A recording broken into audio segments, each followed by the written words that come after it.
To review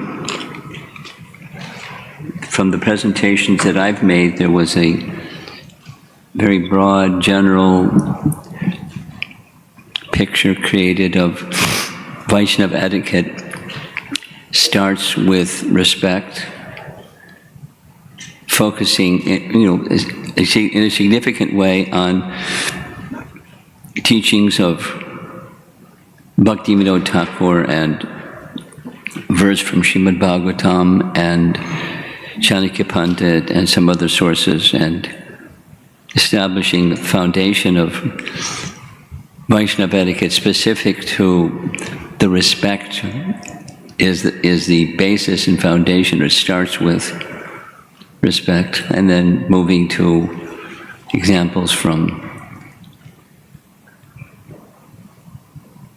Gaura Lila, examples from Ramayana, and now examples from Srimad Bhagavatam, and then Mahabharata.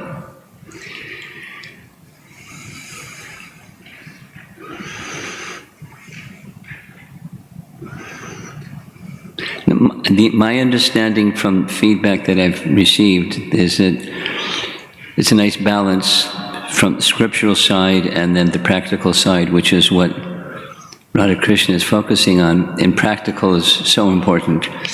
At the same time, practical has its foundation, and the foundation is scriptural and Guru Sadhu Shastra. So we look to Shastra as the foundation for anything, everything. And where in Shastra are there evidences of respect found within these primary scriptures of ours. So Krishna's personality offered respect to different brahmanas and sadhus. And there's three that we're going to touch on. We all know the story of Sudama Brahman.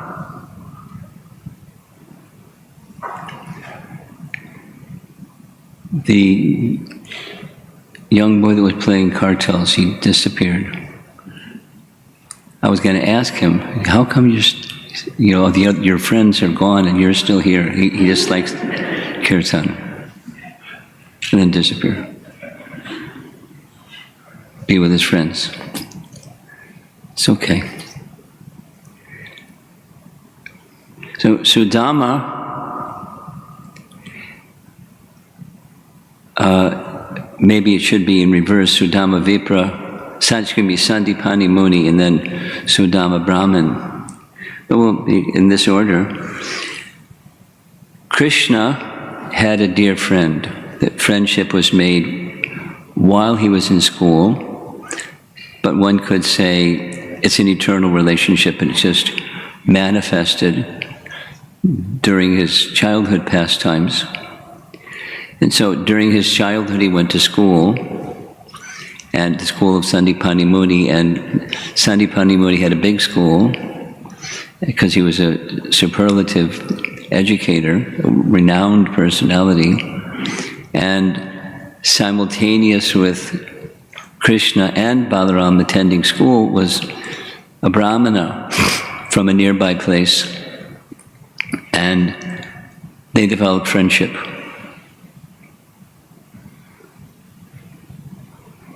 And they went through difficulties together, and they went through joys together, just like any friendship goes through those things.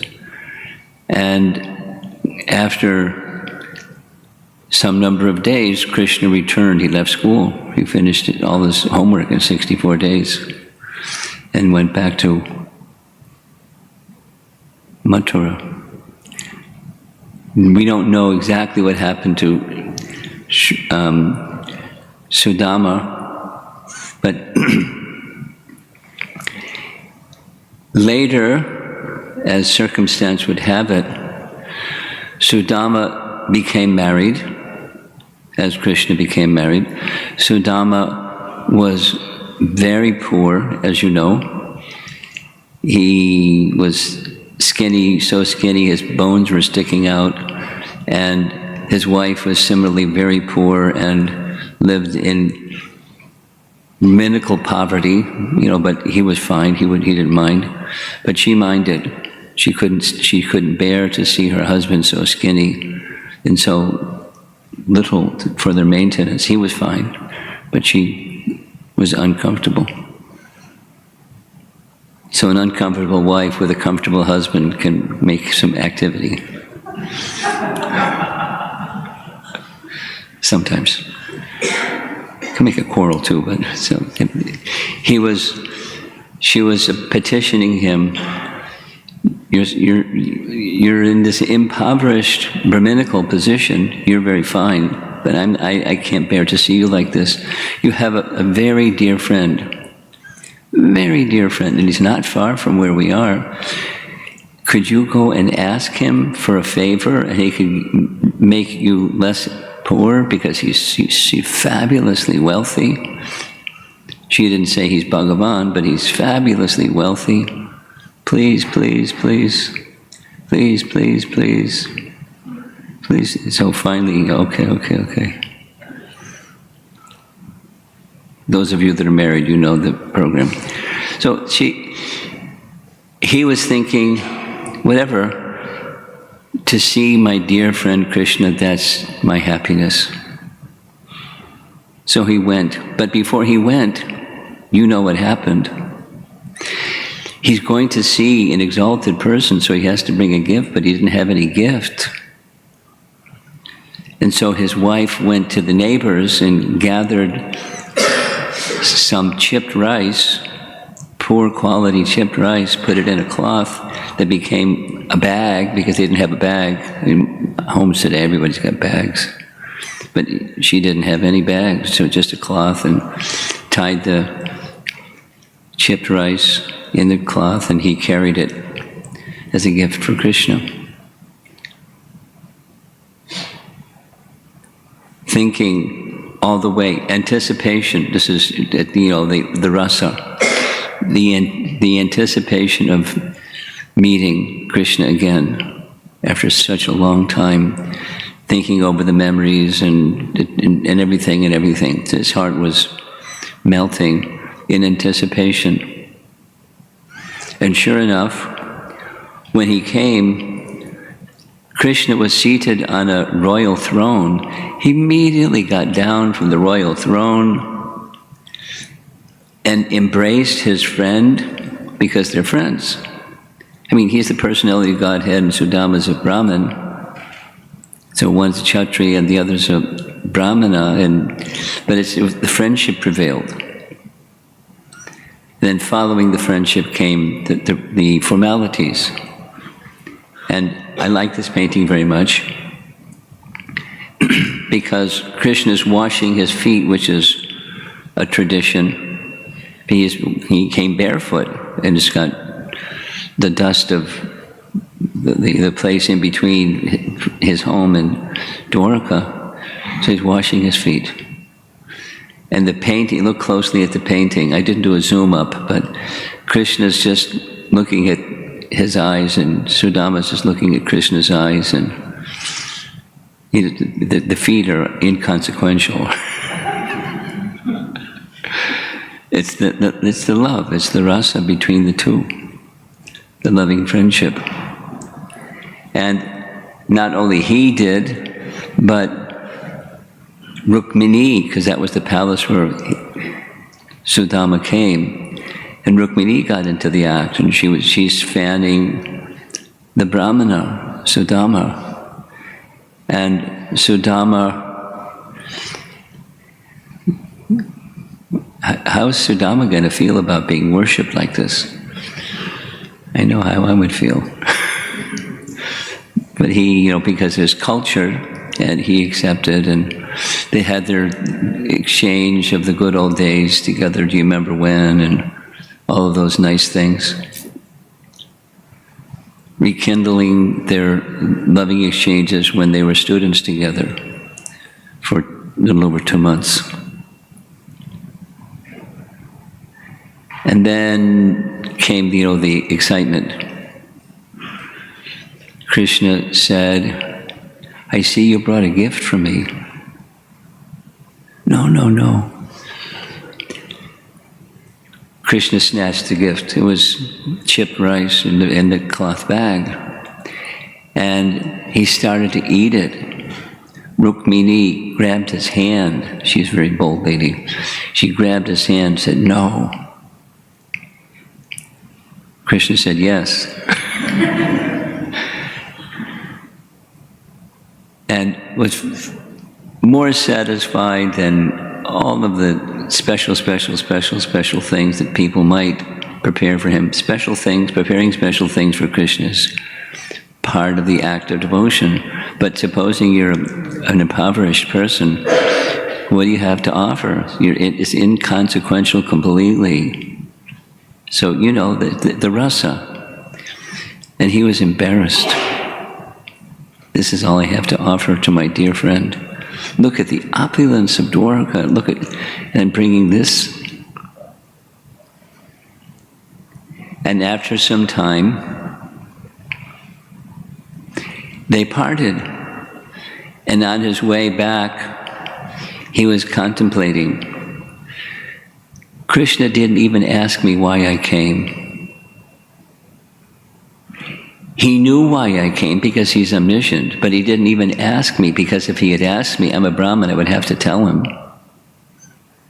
But he didn't even ask me. Krishna's so kind. I would have been embarrassed. And then Krishna would give me stuff, and I'd become proud of stuff, and Krishna's protecting me. Krishna's so kind. All the way back. Krishna's so kind. Loving exchange. Just very nice narration. Very nice, very sweet, very loving. And when he got back, you know what happened. His home wasn't there. What happened? Instead of his home, there was a palace. What happened to my home? And not only there was a palace, from the palace came a lady dressed gorgeously and ornamented gorgeously, and he didn't even recognize his wife. Who are you? Oh, I'm your wife. And then she explained that my understanding was Krishna, you asked Krishna, this is what Krishna did. He took you out of squalor and gave you opulence because he's opulent. Krishna is very kind. So Sudama understood Krishna is very kind. He didn't ask, and even without asking, he knew. And it wasn't for me. It was, you know, my beloved wife, and she's happy to have nice, not just a nice place to stay, because she was renounced like he was renounced. But now my husband will not have to be skinny husband, bone sticking out because he's so skinny.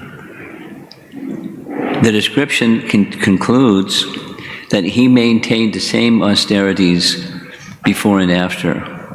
He slept on the floor, and he lived as a brahmana. He wasn't attached to opulence. He wasn't oh, now I've got a nice palace, fantastic.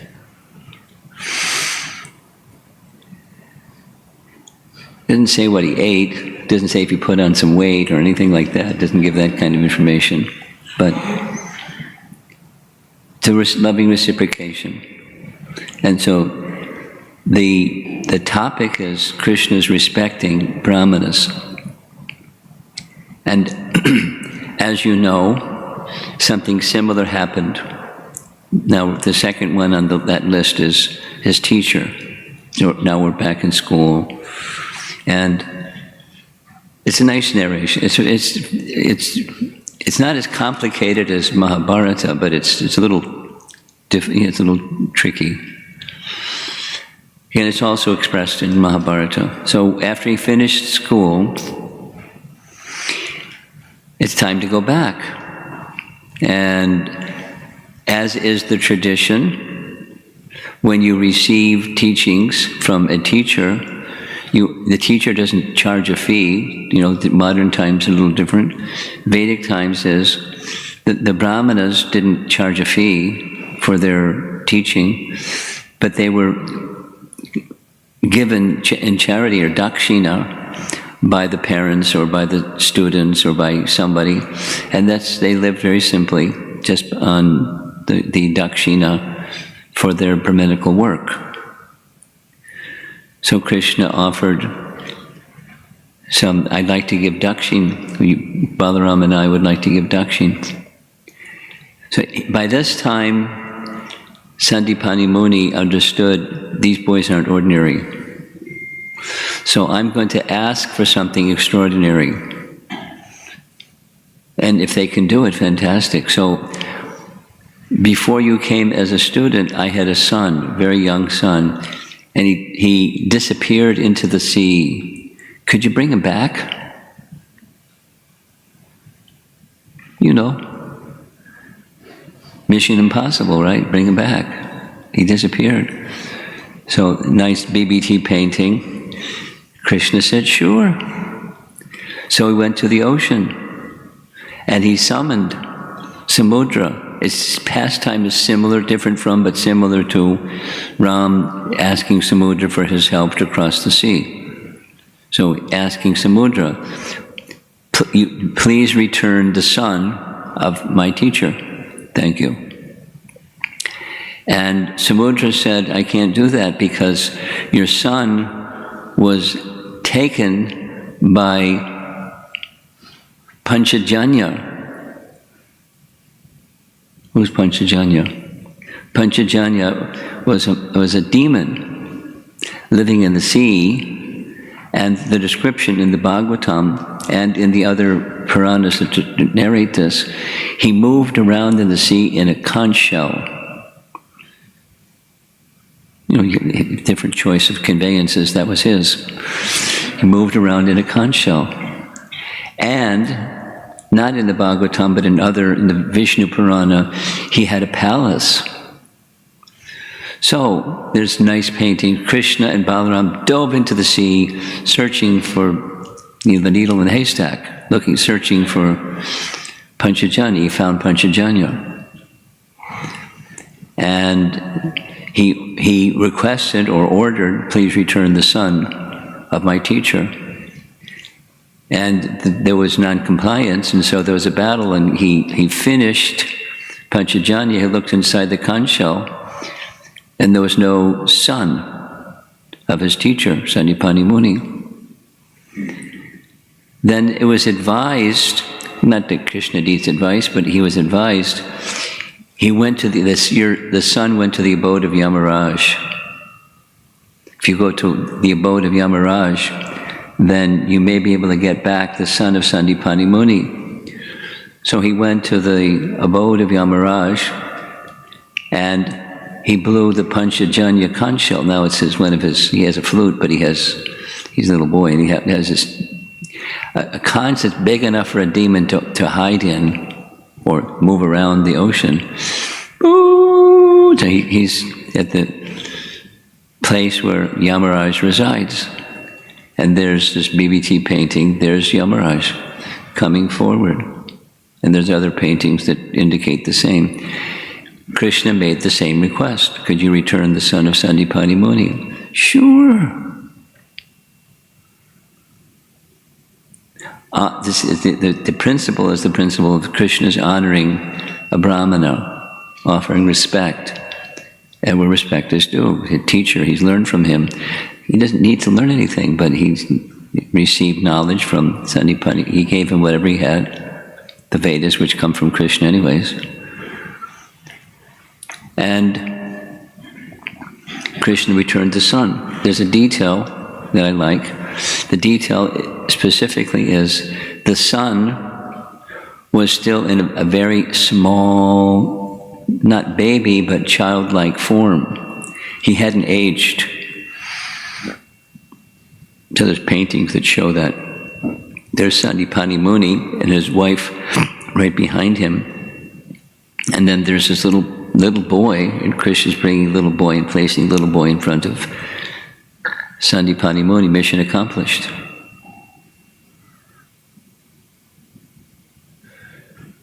He was astonished. Mission impossible fulfilled. So Krishna asked him, is there anything else that we can do for you for dakshin? You know, he could ask for the moon, who knows? But his reply was, having you two as students is more than enough. I'm fully satisfied. Please feel free to return to your parents in Mathura. And off he went.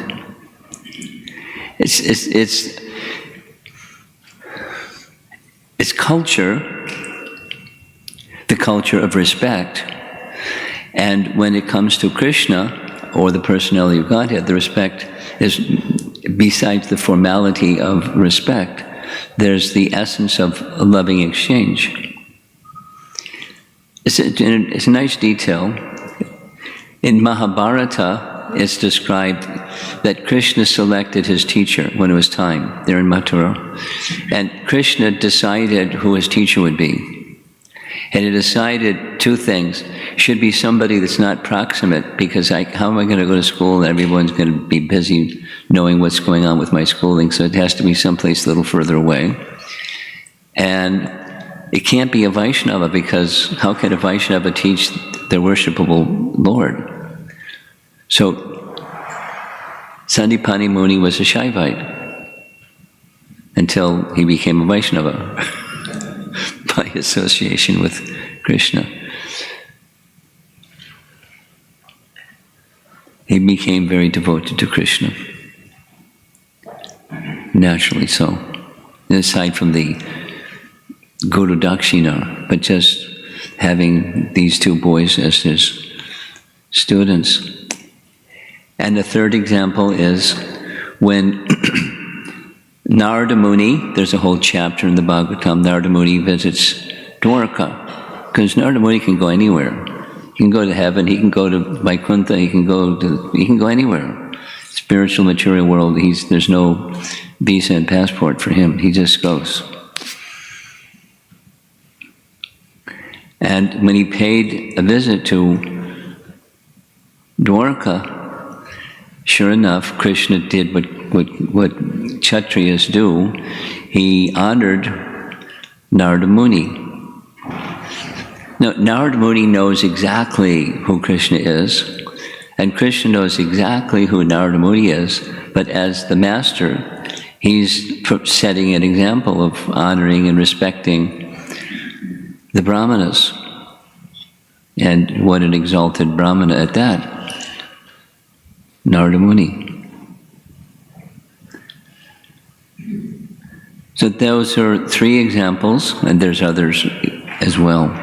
Examples of Krishna personally worshipping the brahmanas and honoring and respecting the brahmanas.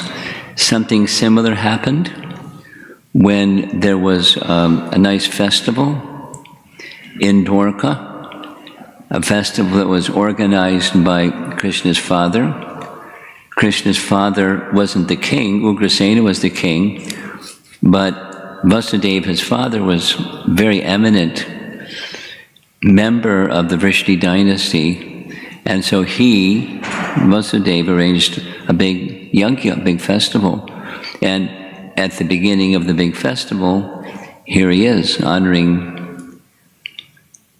offering praises to Narada Muni, because it's what you do. It's part of respecting brahmanas as part of culture.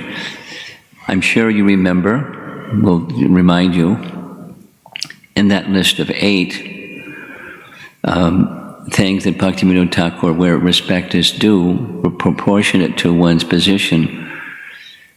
So Krishna demonstrated that same principle, because it's a principle to live by. Now, Narada is not only a brahmana, he's a Vaishnava. So worshipping and honoring a bhakta doesn't have to be a Narada Muni caliber Vaishnava, but respecting a Vaishnava in principle. And then comes, the thing that happens with us. We associate with Vaishnavas or sadhus in assemblies like this, and it becomes not so formal, becomes informal, and that's nice. But even when it's informal and friendly, don't abandon respect. Because when you abandon respect, it can become familiarity supersedes respect, or familiarity breeds contempt. So while engaging in nice, loving dealings with one another, which is ideal and great opportunity that people in this world don't have, that don't have sadhu sangha, we have sadhu sangha. But always, always, always, the principle of respect should be in place. And the formality here, this is worshipping and praising and offering prayers to Narada. Narada giving his blessings to Vasudeva. In a similar fashion, as a little bit we know from the Srimad Bhagavatam 6th canto, there was a king named Chitraketu that had an obsession. He wanted to have a son. And he had more wives than Krishna had, like a lot more, but no sons. Knock, knock, hello. It's not meant to be, right? Not meant to be. Knock, knock. He didn't get it. The knock on the door. So Angira made an arrangement, a friend of Narada, so that he could have a son. That would be both the source of shoka and dukkha, happiness and distress. Sure enough, the other wives, other than the wife, the father, the mother of the son, became envious because the father was doting so much on the wife and the son that they poisoned him. You know the story. And when Chitraketu came to know that his beloved son was poisoned, he came running and running and running and sobbing and weeping. And just as Narada Muni has this uncanny ability somehow to come at the right place at the right time and say all the right things, Narada Muni came. Haribol, Chitraketu, what's going on? My son, no.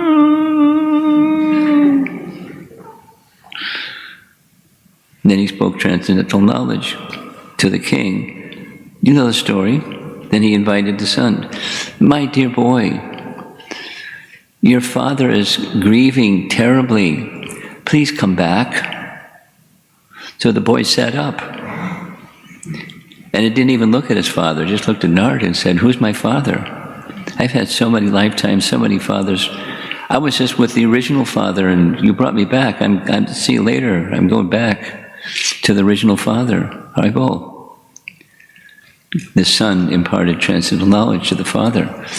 So it's a wake-up call for the father. Chitraketu. And in the course of time, Narada Muni gave further instruction to the king. He gave a mantra to the king, and with the mantra he became a worshipper of Lord Sankarshan. And sure enough, Lord Sankarshan appeared before him along with the 4 Kumaras, and he offered prayers to Lord Sankarshan. And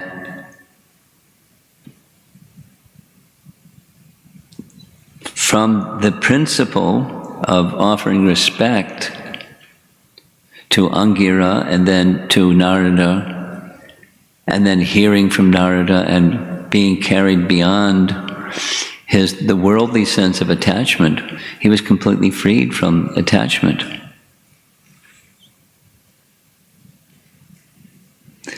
It's another example of respect to a brahmana within the Bhagavatam.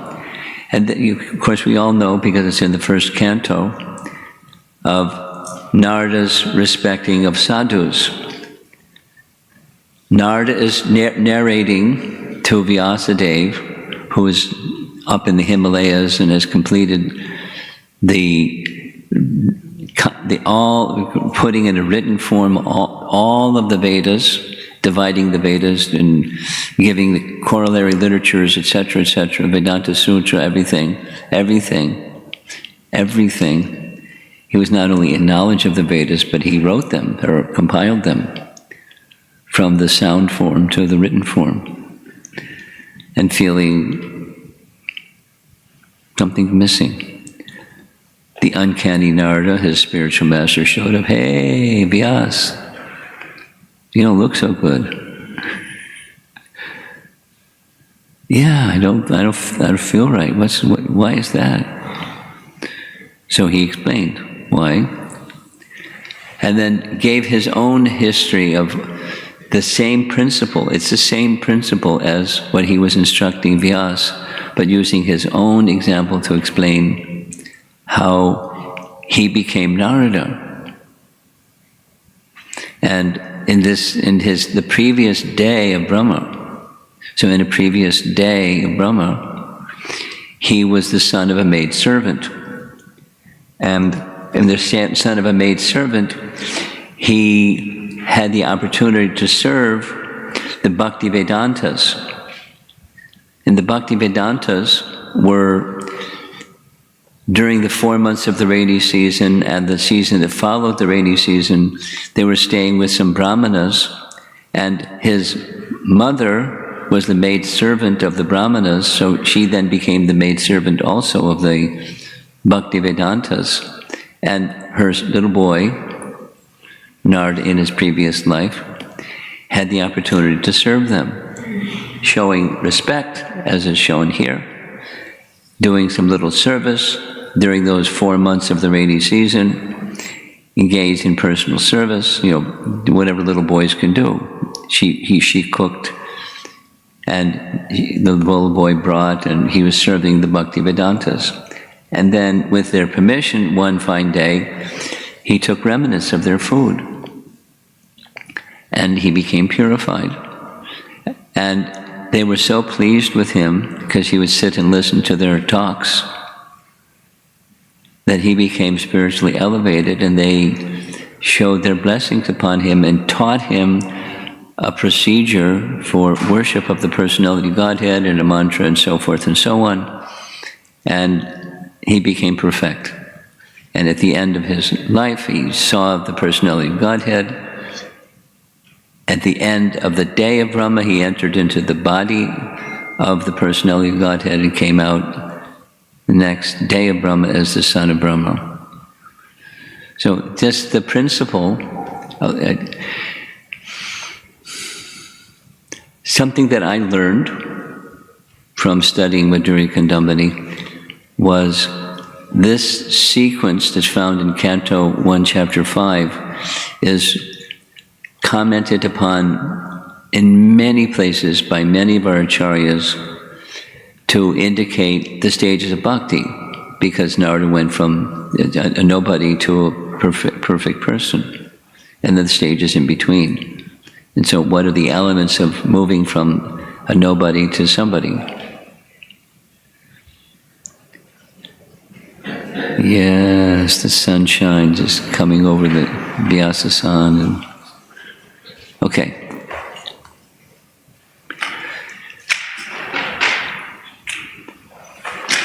We're halfway done for this morning's class. There are some additional topics, Vaisnava Etiquette lessons from Mahabharata. And let's see what happens. Yeah. One of them is, according to Mahabharata, a very nice description.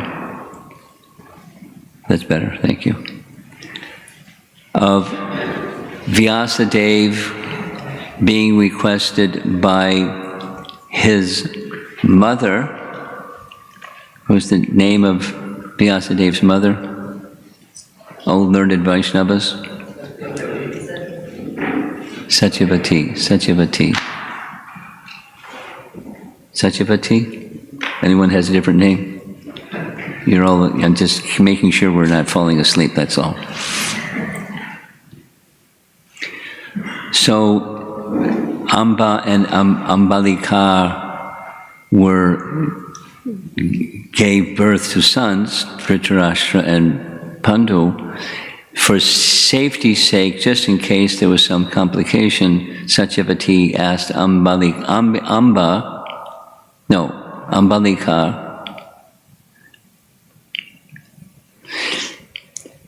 Ambika, there we go, Ambika to become pregnant again.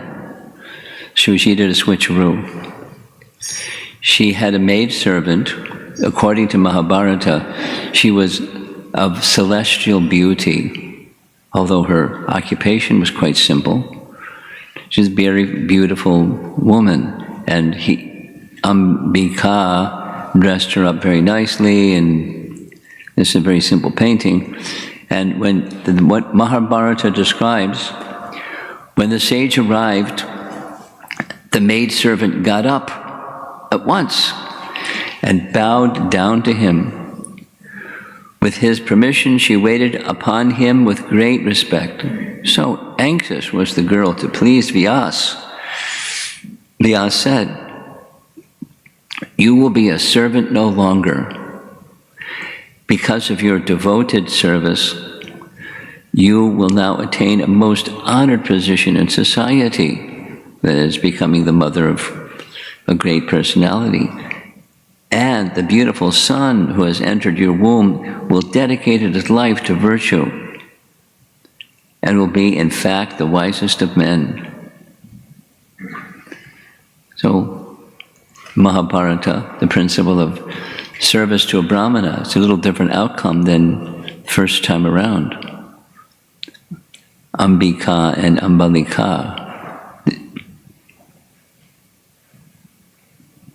But the maidservant.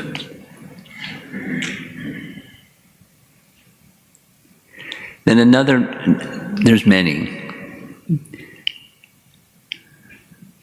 One of the many is the service that Bhima had to the Pandavas, and particularly to his elder brother. So this is a scene, there's a sequence of drawings where the skullduggery of Duryodhana was to kill the Pandavas and Kunti in the house of Lak. In Parochana, the whole thing, and once it was built, the house of Lak, they were sent there on the occasion of a big festival. On the occasion of a big festival, the idea is with all the noise of the big festival in this little remote place, that they would put the house on fire.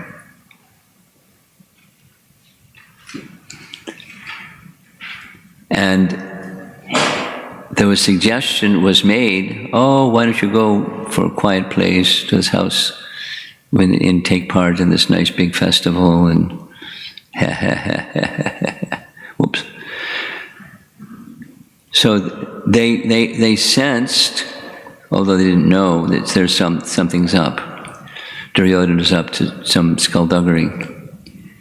But rather than resist, they decided to go along with the idea. And fortunately, because he's a member of the royal family, Vidura knew the plan. So as they were leaving Hastinapur to go to this house for the festival, he said something in cryptic language that nobody could understand, except Yudhishthira understood. And the description was that they're going to be put into, this house of Lak is going to be set on fire, but you can escape through a tunnel. He didn't say that, it was like in code. So Kunti asked, what was that all about? And the answer was, he's letting us know that there's danger. And so sure enough, 1, 2, 3,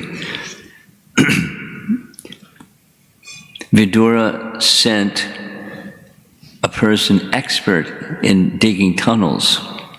The tunnel started from the house, like a trap door. Then the tunnel went to all the way down to the river. And when it was the time to set the thing on fire, they knew when it was, And they went through the hatch, they went through the tunnel, and they came out the other end of the tunnel. They looked back, and I couldn't find the painting, but there's a nice painting. They see the house ablaze in the background. And they come out of the tunnel, and who's waiting on the other side of the tunnel? A boatman. Guess who the boatman was? Vidura, to carry them across the river. And then when they got on the other side of the river, Yudhisthira said to Bhima, it's dark of night, and we can't see anything, and it's just wilderness everywhere. So, Bhima, can you help?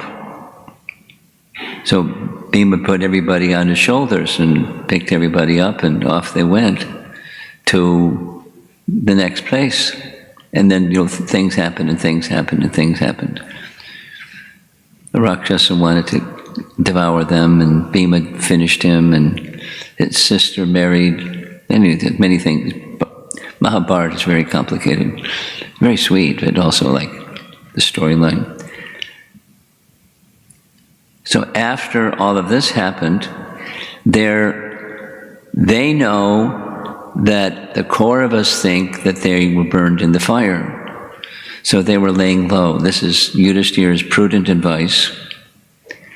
And in the course of their visiting, laying low, they heard from an ascetic that the daughter, the Panchali, was going to be having her Swayamvar. And he thought, the ascetic thought it'd be a really nice idea if you can be present for the Swayamvar and participate in the Swayamvar, because you're eligible, you're Kshatriyas. And when they heard about her beauty, they thought, let's go. And Kunti understood, they were very enthusiastic, so let's go. So she agreed, and so they went. And you know the whole story, that the contest, and Arjuna won the contest. And Karna was prohibited from participating, so Karna got into another mood. So once Arjuna had won the hand of Draupadi, you know the story. The story is, they went back to where Kunti was. And they didn't enter the house, but they said, "Oh, Kunti, guess what? Something very wonderful has happened this evening." And she said, "Very well, whatever it is, you share it with one another."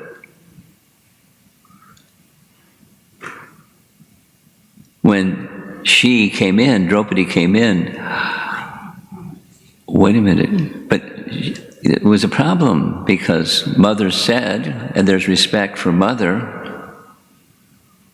and mother said, so they're supposed to share Draupadi amongst the 5 brothers. Now, Draupadi, when soon as she came in to the room where Kunti was, she immediately, she's the cultured lady, she showed respect. No, the painting is showing, whoops, excuse me.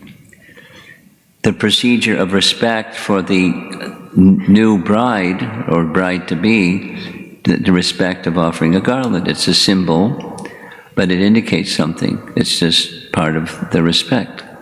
She offered respect immediately to Kunti. She bowed to the feet of Kunti.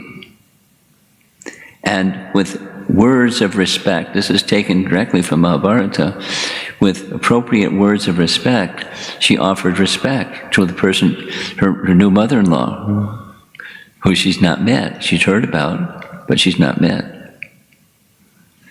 And now comes the dilemma. Kunti said what Kunti said, there's the 5 brothers, and Draupadi is supposed to marry all 5 brothers. So, but how can one lady marry 5 brothers? What to do? So, sure enough, Vyasadeva had the solution. They went to Vyas, what to do? Mother said this, and it's not within the codes of Dharma, so what to do? And you know what happened. He told the whole story of who she was before she was Draupadi. And in her previous life, she was worshipping Lord Shiva. Lord Shiva appeared, and 5 times she requested qualified husband, qualified husband. He said, very well, in your next life you'll have 5 husbands. So Lord Shiva said, so it's authorized. Draupadi can marry 5 husbands. Fortunately for them, Vyasadeva is all-knowing, and Vyasadeva had the solution. And so the elder brother said, very well, we shall all marry Draupadi. It was a big wedding. And as they're making arrangements for the wedding, who would come but Krishna? I'll read. Upon hearing Yudhishthira's words, all the brothers became joyful. Yudhishthira was equal to their father Pandu. His authority was final. His word for them was not different than given an order by the Supreme Lord or their father. So Draupadi must surely become their wife. The Mahabharata said they started looking at Draupadi like, this is our new wife. Whoa, whoa, whoa, she's all beautiful and she's a goddess and all of those nice things. And as they were pondering, how is this going to work? Who would come? It's not Narada Muni, this time it's Krishna and Balaram. Knock, knock, knock. Haribol, it's Krishna and Balaram. The 2 Yadava heroes entered the room and saw Yudhishthira seated on the floor, surrounded by his brothers. With his powerful shoulders and well-developed arms, the handsome prince resembled Indra sitting amid principal gods. Krishna folded his palms and said, this is to Yudhishthira, I am Krishna, and this is Balaram, my elder brother. The Pandavas were delighted to see their cousins. They stood up at once, and Krishna touched Yudhishthira's feet in respect. There's a nice drawing that shows this. As some of you may know, there was an attempt made by Hridayananda Maharaj to translate Mahabharata into intelligible English. It didn't get completed. But Hridayananda Maharaj commissioned Pushkar to make paintings, drawings, not color paintings, but drawings of, different episodes. And I don't know what the dialogue between them was, but there's a nice drawing you'll see shortly. So Krishna is showing respect to the eldest of the Pandavas. He touched Yudhishthira's feet, he embraced Bhima and Arjuna, and received the twins' respect. So differential, was it power differential? That was the word you were using? So respect according to positions. This is circling back to something that Bhaktivinoda Thakur expressed. Respect according to position, commensurate. So the king, the 2 brothers who are dear to Krishna like peers, not just age, but their relationship, and then the twins. The twins offered their respect to Krishna and Balaram. Both Krishna and Balaram also touched Kunti's feet as she shed tears of happiness upon seeing them. It's very touching. Exchange of respect, and different dynamics of respect according to different situations. Now, chronologically, something that happened later was the conflict between the Kauravas and the Pandavas grew and grew and grew and grew and grew and grew and grew and grew and grew. The Pandavas were in exile, and during the final year of incognito, they were at the home or palace of King Virat. the time of incognito was nearly over. Yudhisthira, wise, virtuous Yudhisthira, sent a messenger all the way to Dwarka for Krishna to come and make a peace settlement. So there would be a war between cousin brothers. So Krishna agreed. He knew darn well that Duryodhana wasn't going to agree. But he came anyway, just to be with the Pandavas, because he loves the Pandavas. There's a scene, the disrespect scene. It's an interesting disrespect scene. When in Hastinapur, when it was known that Krishna is going to come with an entourage, he's going to come to Hastinapur and make a peace settlement offer, negotiate peace. In a public assembly, Duryodhana announced boldly and loudly, when he comes, I'm going to have him arrested and put him in jail. And he looked around and, certain parties, Karna and Dushasana and others were, yay. And there's a whole host of other people that blasted him, starting with grandfather Bhishma. And then Krishna's to come the next day. Bhishma blasted him, he blasted his father, he walked out. So when Krishna came, he knew the temperature, the atmosphere, the climate, what's going on. And he decided he would go to the home of Vidura to pay, because Vidura is his devotee. So when he went to Vidura's home, Vidura didn't know he was going to come to his home, so he was out of station, out of the house. And when he came, the wife of Vidura, you know the story, she was so excited. Krishna has come all the way from Dwarka, and he's going to spend the evening with us. So she went to the kitchen. There was nothing to offer him. There's no food prepared. So you know what happened? Whoops. She offered bananas. But when she was so excited, it's really nice. She was so excited, she didn't even know what she was doing. She was delirious. She just offered him the banana peels and put the bananas to the side.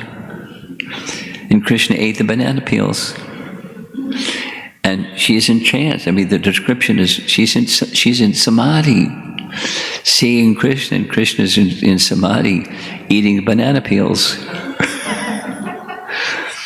And somewhere in the middle of all this, Vidura came home and saw what she was doing. And, what are you doing? And then her trance broke, and she felt so embarrassed. Totally embarrassed. What am I doing? And Krishna said to Vidura, what your wife has offered to me is more satisfying and palatable than the finest of dishes that could have been offered, because it's offered with such love. So respect can escalate, and escalate is not just respect, it's a loving exchange. Of course, even in the principle, the basic principle of respect, there's some seed-like love, like gratitude and respect is the seed. Now comes this last little section, and I'll disclose. I asked Krishna Dharma. You know Krishna Dharma Prabhu, London, author of Mahabharata Retold and Ramayana Retold, and he's a nice devotee. I've never met him, but he's Brahminical, he's very gentle, and depends on what's going on. Generally speaking, he's very responsive. When I ask something, he's very quick.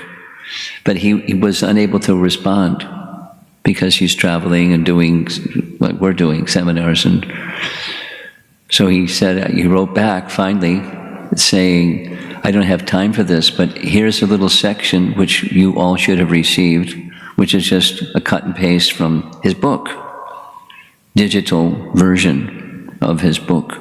And it's the scene that begins right after Krishna spoke Bhagavad Gita. So the scene opens. You can look at the document because the language is very pleasant. And the scene opens, the curtain opens with Krishna has just completed presenting Bhagavad Gita, and everyone was silent while they're having their conversation. It doesn't say that they were eavesdropping, it just said they understood basically that Arjuna was in trepidation, seeing grandfather Bhishma and his teachers, and how can I do this? But Krishna pacified, and now he's holding his bow and raising his bow, he's ready to go. So, ready to go, but when they're all ready to go, and the trumpets and the conch shells and drums and clamor, let's go.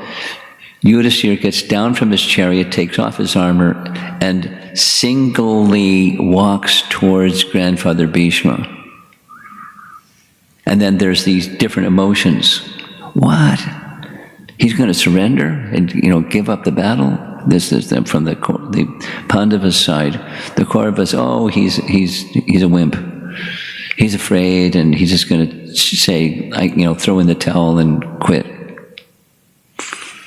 So there's different emotions going on, and there's noise, people jeering and saying things, and he's undisturbed. He's going to go do what he knows he should do because he's the virtuous Yudhisthira. Krishna pulls his chariot over to where Bhima and the other brothers are, saying, I know what he's doing. What's he doing? One who first offers his respects to elders and teachers before engaging with them in battle gains victory. So how conflicted? I mean, Arjuna was conflicted, and it comes up again during the battle, terribly conflicted. He has to actually fire arrows and finish grandfather Bhishma. So it's a very nice section. It's a respect principle in a very conflicted situation. So he just walks right towards, alone, unarmed. His weapons were left behind, his armor is left behind, just walking with jeers and straight to the chariot of grandfather Bhishma. Grandfather Bhishma gets down from his chariot. He comes before grandfather Bhishma, touches his feet with folded palms. He asks permission to engage in battle with grandfather Bhishma. And they all these three say the same thing. If you hadn't done this, you would have been smashed. I would have made sure that you were smashed. But because you've done like this, may you be victorious. By observance of the codes of conduct, virtue goes to that person. So you're a perfectly virtuous person. Had you not done this, you would have lost. And so please take a blessing from me. He ended up, he asked for 2 or 3 of them, but you can read the document with the language between the two. Please give me your blessings that we can engage in battle and defeat our enemies. And grandfather Bhishma said, may you be victorious. This is the language of Mahabharata. Wealth is not the slave to anyone. Others become the slave to wealth. I'm in that category. I'm a slave to the wealth of the Kauravas. Meaning, my understanding is this, it's a dharmic principle. He's not a slave to wealth, but he was maintained by the Kauravas, and therefore by dharma he is obliged to be on the side of the bad guys because he was being maintained by them. So be careful where you get your maintenance from, Prabhus. Just in principle. So further discussion, he then requested Grandfather Bhishma, could you please, if you feel it's appropriate, could you tell us how you can be defeated? Grandfather Bhishma said, later. And it happened later, and he told them how he could be defeated. But, I can't be defeated. I cannot be defeated. So don't ask how I can be defeated, because I can't be defeated. But he knew how he could be defeated, because he told Duryodhana at the very outset how he could be defeated. And then on foot he went to the next, to Drona, their military guru. And he learned everything. And so he went to Drona. And similar exchange. The language is very sweet. I can't remember precisely the language, but the document has it. And he made a similar request and a similar response. I'm a slave to money. I'm in this battle against you, but I favor the Pandavas. May you be victorious. Take a benediction. Give your blessings that we can fight to the finish and be victorious. May you be victorious. And if you hadn't come this way, you would have been destroyed, because I have all the celestial weapons. I know how to use them, and you would have been destroyed. But now you won't be destroyed. May you be victorious. Dharma rakshata rakshataha. You know the saying, one who protects Dharma is protected by Dharma. So those leaders that respected the Dharma Raj, Yudhisthira, the king, they honored his etiquette and his culture and his respect of honoring Dharma. So he did the dharmic thing, and he was protected by Dharma and by them. Then he gave the clue.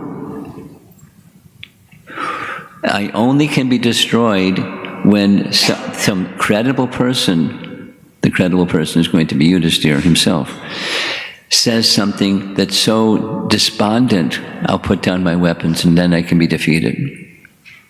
That's why Krishna said, go to him and tell him Ashvatthama is dead.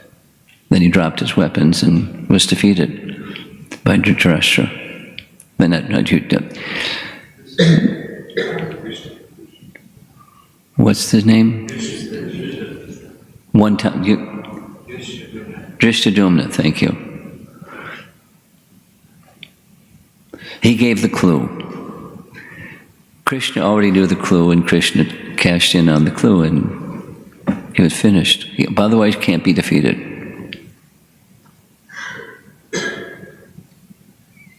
And then Kripacharya. And the scene described in Mahabharata, he was sobbing. Grandfather Bhishma, who raised them in place of their father, and their military teacher, indebted like anything, and Kripacharya. He was like, how unfortunate is this? I have to be on the battlefield with these persons who they're my gurus. They're my teachers, they're my respectable seniors, but circumstance is such. And Kripa said the same basic things. Slave to wealth, and here we are, and may you be, if you hadn't come, you would have lost, but because you've come, may you be victorious. Ask for a benediction. Same sequence. So, cultured people know how to respond when somebody observes Dharma. Now, these aren't ordinary people. Ordinary people don't understand how to respond when somebody observes Dharma. But cultured people know, and we should become the whole, from my perspective, the whole idea of having this seminar and annual having such a seminar is so we can become cultured and at least understand in principle, what does it look like? What does culture look like? Not just the notional, conventional That, like Sri Radhika was saying, morality. Morality doesn't go into the trash can, but it's not transcendental. What does transcendental virtue look like? And those who have respect and offer respect in the proper way, what does it look like? And Krishna's reciprocation is there. Now, cultured people will reciprocate in a way that is Krishna-inspired, or dharmic also. In the world we live, it's not dharmic. It's quite the opposite. What to do? Leave. Or preach. Or, be examples of dharma and propagate it. But propagate is what you speak, but it's also what you do. Prachar and achar. So that's just the Vaisnava etiquette. We need to know, what does it look like, and then follow to our capacity with, discrimination, plus becoming sufficiently refined in intelligence to know how to apply the right principle in the right time, in the right place, in the right circumstance. We're not so intelligent. We make mistakes. We step on people's toes, or etc., etc., etc., etc. But at least directionally, because the ultimate authority for all of us is Shastra, the ultimate authority for Guru and Sadhu is Shastra.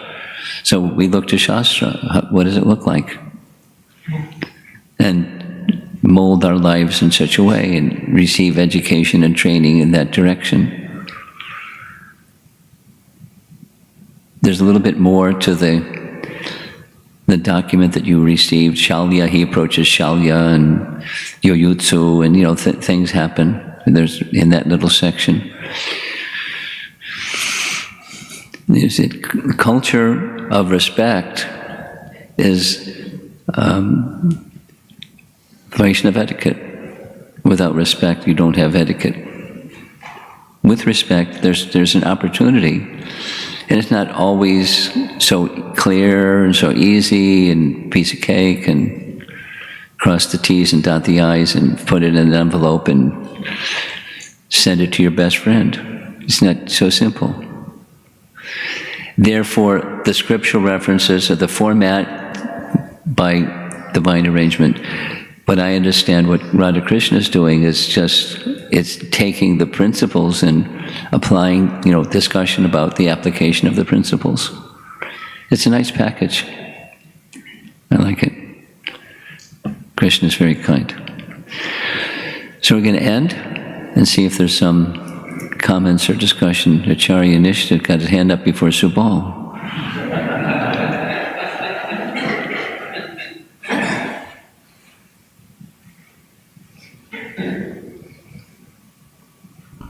Hare Krishna. Thank you, Maharaj. I also think this principle of familiarity brings a lot of difficulty or danger into the topic. And we mentioned a little bit about King Chitraketu, obviously a very great personality. And what happened after, there's a whole pastime. And is that, what can we learn from that? Does that have to do with the risk of familiarity? How would you examine that issue with Lord Shiva in light of this discussion? Well, for me, it's really easy to make reference to our previous acharyas. And what the previous acharya, Vishwanath Chakravarti Thakur, writes about that, what happened later, is he was misunderstood. For those of you not familiar with what happened later, he, Chitraketu, after becoming a pure devotee, became a king of Vidyadhara Loka and had this vimana that could just zoom around and go anywhere in his aerial craft. So one time he was visiting his friend. He was in such a elevated position Some of the demigods are in that elevated position. Kuvera is one. But Chitraketu, the king of the Vidyadhara Loka, had a friendship with Lord Shiva. So he went to visit Lord Shiva, and he saw Lord Shiva sitting there with Parvati on his lap, and he made some remark, which Parvati thought was an insult. So she cursed him. But he accepted the curse, and he didn't lose his Krishna consciousness. His pure devotion followed, because it's never lost. So, is there something to be learned from that? If that's your question, right? There's something to be learned from that is, if you become a pure devotee, you may be misunderstood. Become a pure devotee anyway, even if you're going to be misunderstood, and Krishna will preserve and protect. We put all the eggs in one basket, the Krishna basket. Krishna, Krishna, Krishna, Krishna, Krishna, Krishna, Krishna, hey. That's it. And we're protected. You want to add something? No, I have another question. Okay. In terms of Bhishma Dev, we say he's following Dharma to support the Kauravas, but what about Paradharma? What about Paradharma? Very simple. The Paradharma is rasa.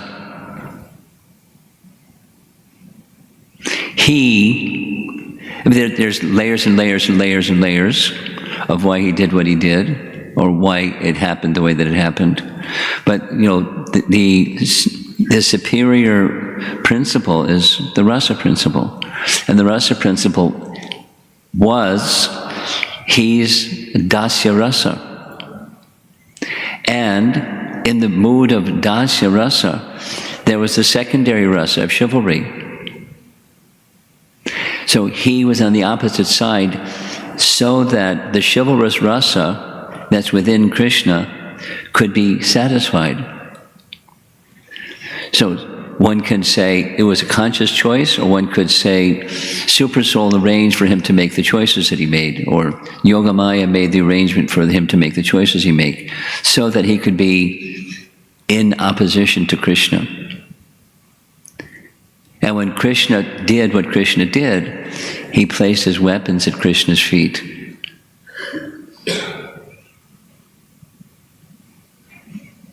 Because it was his intention, his servitude rasa was the secondary rasa, chivalry, and mission accomplished. And then there's, going down, there's secondary, tertiary, and other kinds of explanations of why he did what he did. But it's, the superlative answer is rasa. He's a pure devotee. There's nothing but Krishna for him. Dharma, but nothing but Krishna. Yes, right next to you. Subal will come over here after. Thank you, Srila Goswami. The culture of respect that is so wonderfully presented in the Bhakti Shastras that Prabhupada gave us. And I remember before I got initiated, you told me that, or you wrote to me, that you wish to train us in the same way you got trained by Srila Prabhupada, and specifically in these principles of commitment, of forbearing, of taking responsibility for the service of Krishna, and also how to develop loving relationship among each others.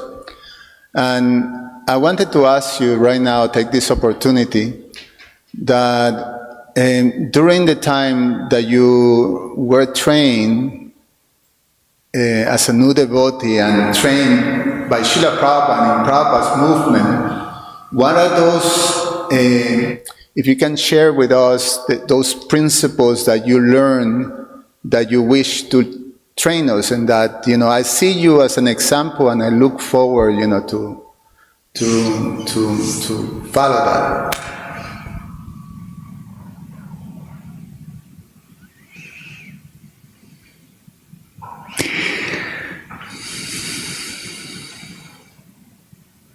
That's a big question. You can say, many. Could you give us some examples of the many? I can give some examples, but it's not all-inclusive. So my thought is going to these four. Books are the basis, preaching is the essence, utility is the principle, purity is the force.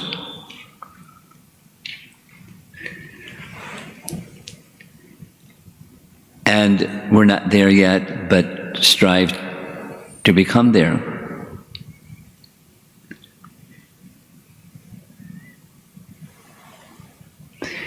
And, along the similar lines of what Radha Krishna is saying, forbearance. That is, there's things that are in the way of those four things. Any one of those four things, or all of those four things, or living your life in the material world, there's obstacles. And so, staying the course in sadhu sangha, in the association of sadhus.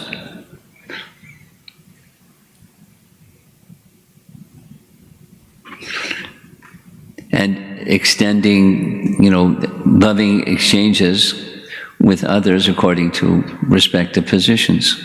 Those that are superior, those that are peers, those that are less. So it's just, the teachings of the Srimad Bhagavatam, it includes all of this. So become immersed in the teachings of Srimad Bhagavatam and the life of our founder Acharya, and you're good to go. If you're perseverant and you stay the course despite the ups and the downs and the bumps.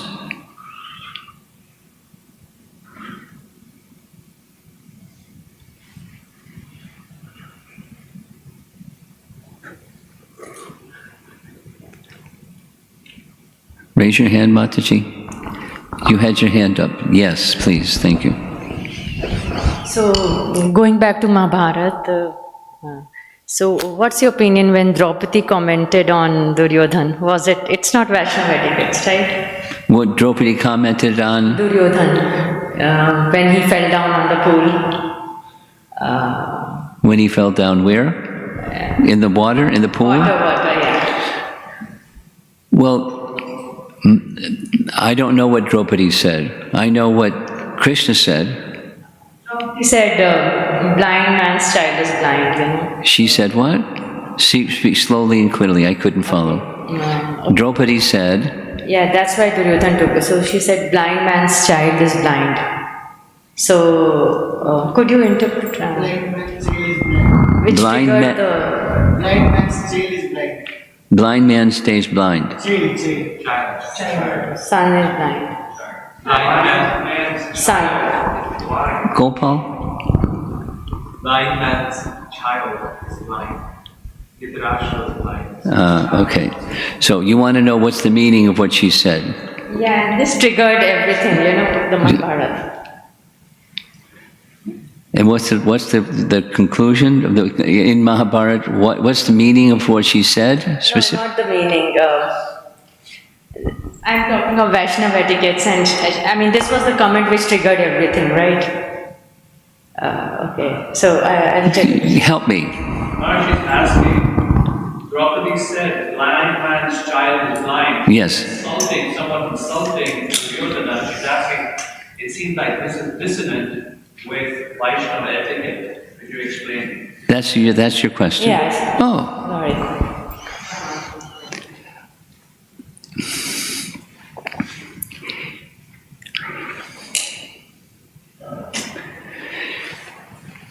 My understanding is simple. Maybe not right, but simple. And my understanding is Krishna wanted Duryodhana to be insulted.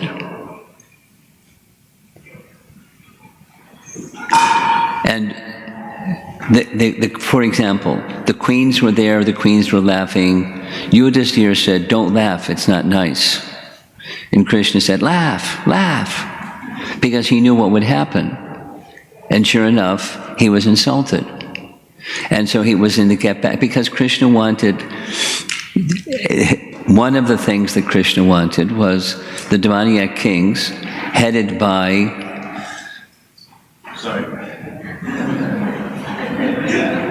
the demoniac kings headed by Duryodhana should be removed from the surface of the earth.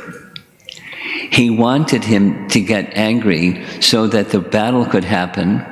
There were many things that happened. He instigated that the battle would happen, knowing that the battle would happen, and then they could be removed from the surface of the earth. So Krishna wanted. So Draupadi was doing what Krishna wanted. Now, at what point was she conscious to know, I'll say something insulting because this is what Krishna wants? Well, you say no, but maybe she knew that's what Krishna wants. So she said what Krishna wants. Or Krishna made her speak in the way that Krishna wanted her to speak. Because Duryodhana became angry. He became sulky, and when he became sulky, it's get back. That's what demons do. Devotees don't do, but demons do, and he was a demon. He was a demon. So Krishna wanted, and she did what Krishna wanted. Whether it was conscious or through the influence of Krishna, she spoke what she said. Of commenting, So whether she is under the care of the internal potency. So she said what Krishna wanted, whether it was conscious or just Krishna had her speak the way that she spoke, because that's what Krishna wanted. Thank you. Okay? Yeah. Shoo. Normally we don't do that. It's insulting. We don't do that. And if you're, with Krishna and Krishna wants you to do something, you do what Krishna wants. Someone else. Who has got the microphone?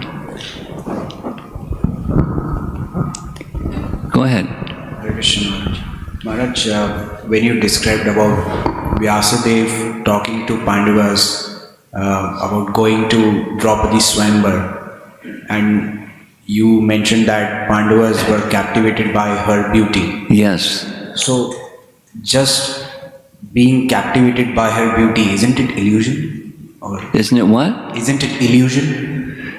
Of course. So, but they are pure devotees, right? So. Yeah, they're pure devotees.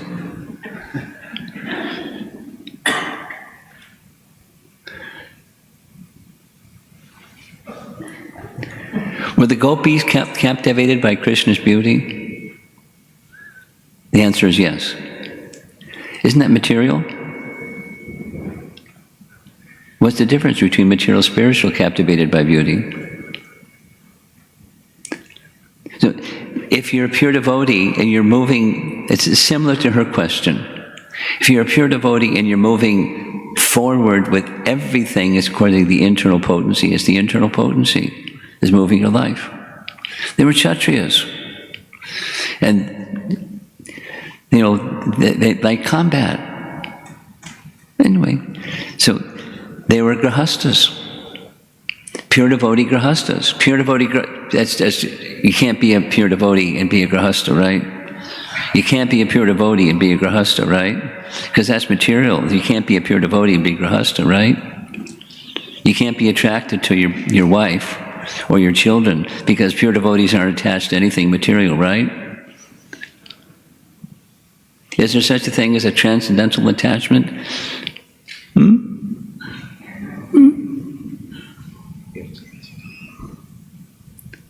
Okay. Behind you.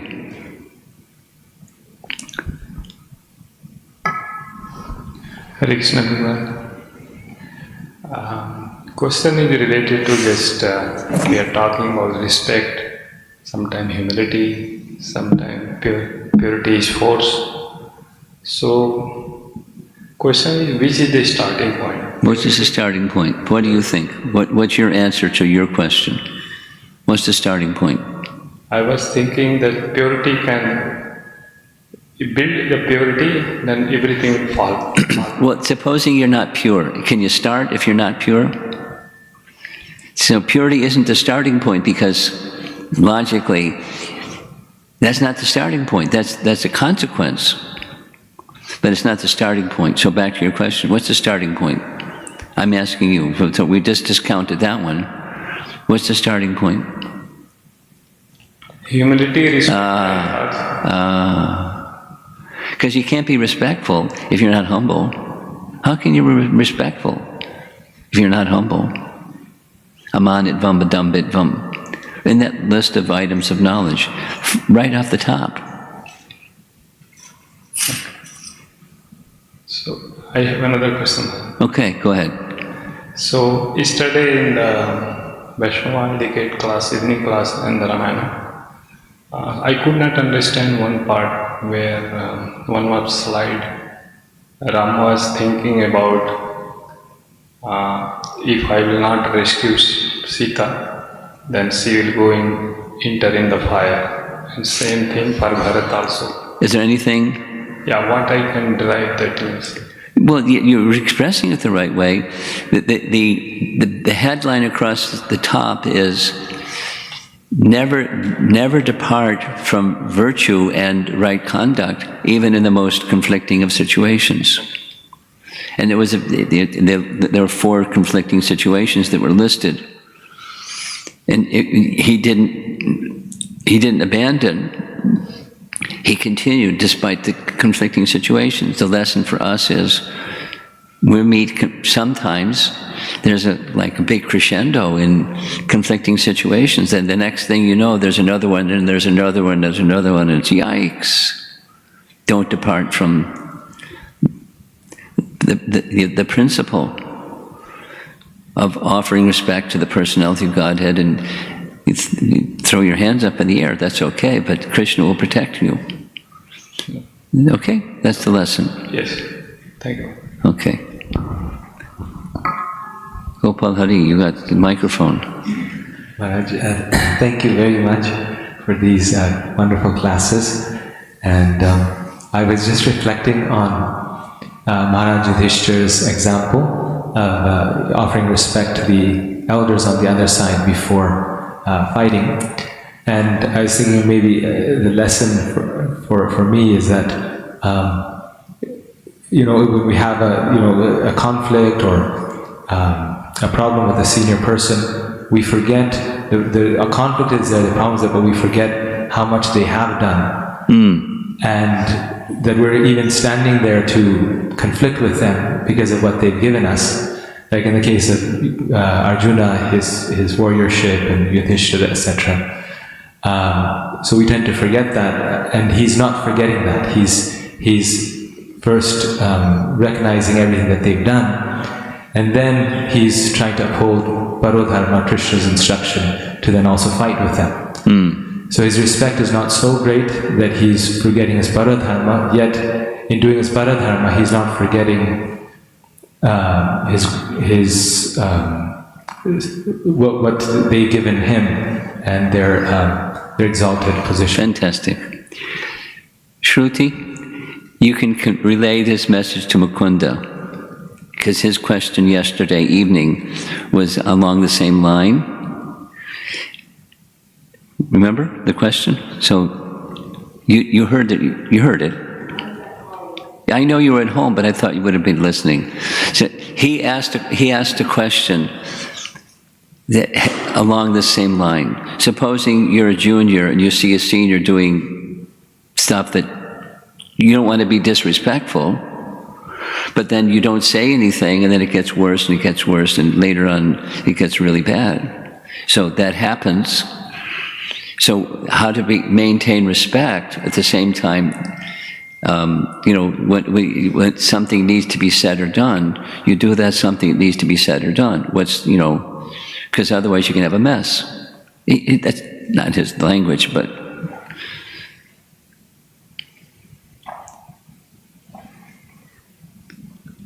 because it's delicate. It's not just an ISKCON thing or a religious organization thing. It's a thing. in the world.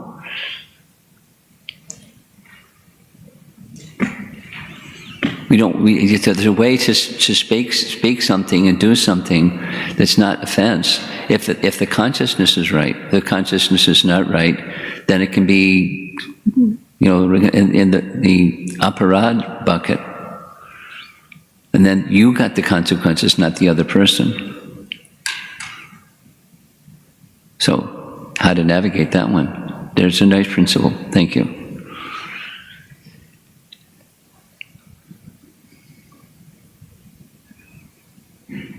It's 10 after 9, 12 after 9. This is our last question. I'm not pointing a finger at you, I'm just looking at my watch. Thank you, Maharaj. It looks like respect and keeping always conscious about respecting others, and due to some reason, if we disrespect somebody and we realize, then what are the steps we should take to... If we disrespect somebody and they leave, what step should we take after they've left?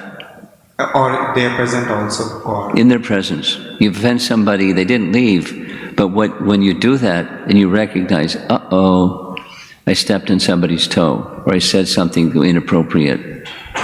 So what should one do? That's your question?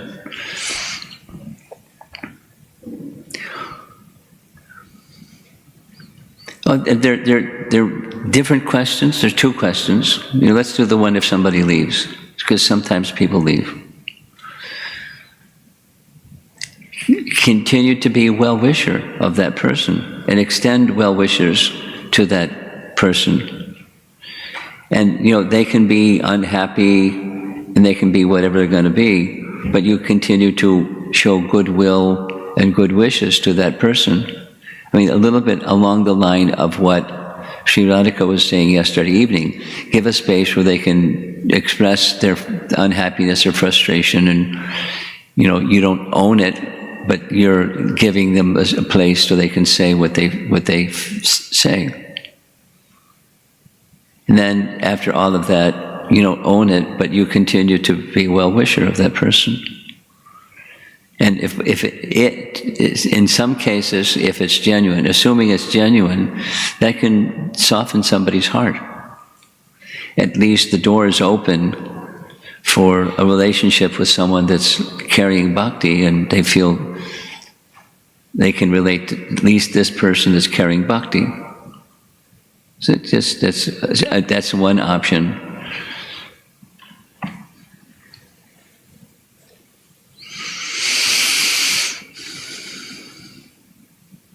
As I'm speaking this, I'm thinking of a situation where somebody left. And it had nothing to do with me, but they left. So I went way out of my way. I found out where their home was, where mom and dad lived, and I went to visit them, just to say Hari Bol. Not like, why did you leave? Or, just Hari Bol, here's some prasadam. They weren't home, but they found out that I had come to their home. And they contacted me later and said, that was amazing. You came way out of your way, and I wasn't home. So I feel gratitude to the kindness that you wanted to extend. I don't know what happened after that. Not much communication after that, but I'm sure something is inside from that gesture.